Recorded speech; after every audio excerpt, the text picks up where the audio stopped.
Hi everyone.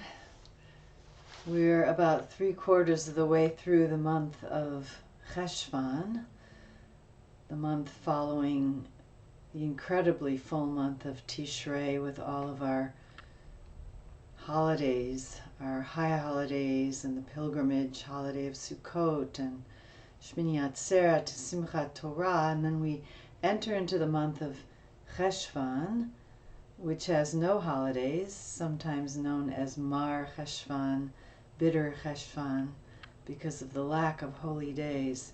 Although we have Shabbat, and what a relief it is to have our 4 days at the culmination of each week to integrate and rest.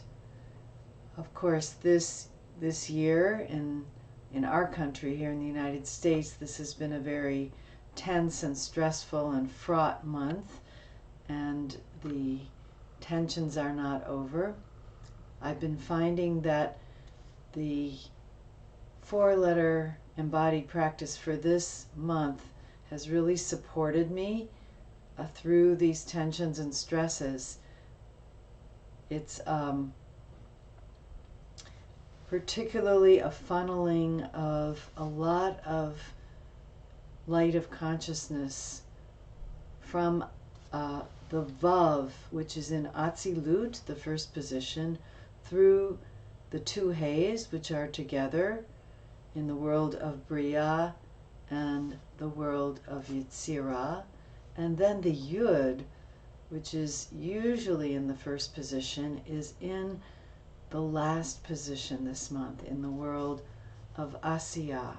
So that smallest letter that kind of brings us into a much more concentrated, collected state and an inward state in the world of Asiyah. The general wisdom is that the month of Heshvan is kind of a recuperative month. It's a time for expanding our mind and heart, but not so much for taking action in the world. So what I've noticed in working with the movement for this month is that it starts almost as a thin kav, with the vav reaching way up and coming down to the head space. Then the upper hay is here, from kind of the top of the head down through the throat to the shoulders. That is in the world of Bria, and then Yetzirah takes us down through the torso, and that really draws the Yud almost in like a fetal, into a fetal C curve, bringing me down.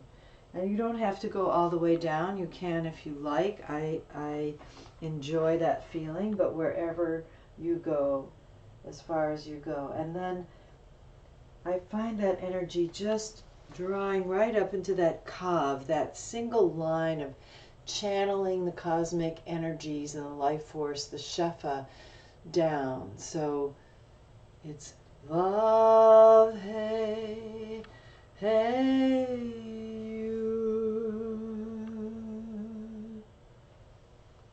and coming right up through the center line. Vav Hey Hey You. From my fingertips drawing right up to that, opening that channel above.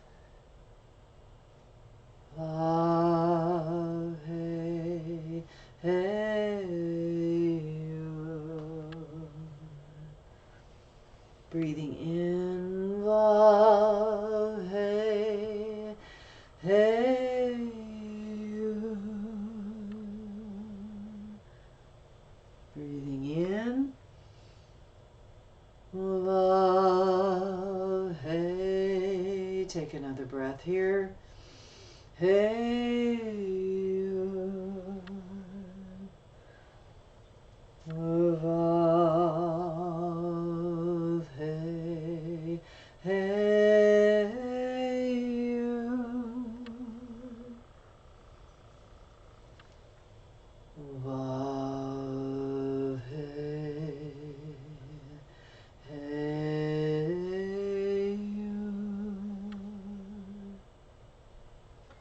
And then with the breath and just forming the shape of the letters as you do the movement, I'm going to stand a little bit on the diagonal.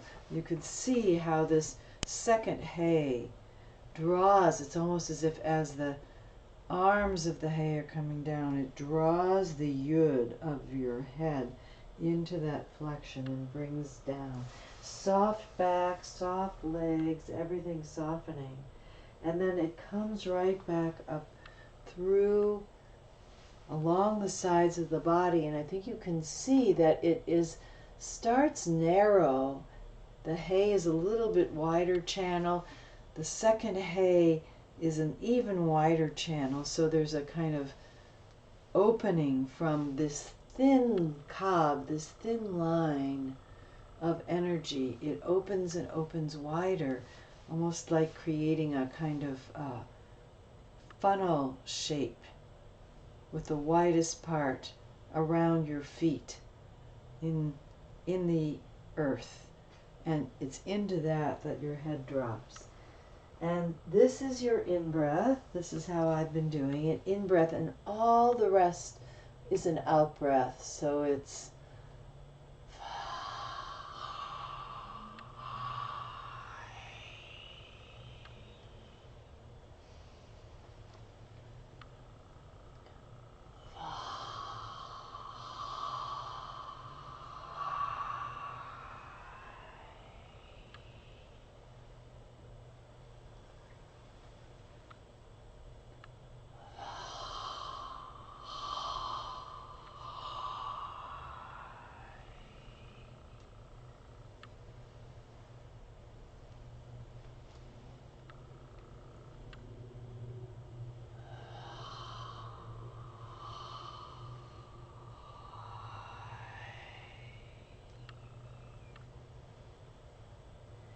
that very last hay into the yud makes the sound almost contracts to a single point.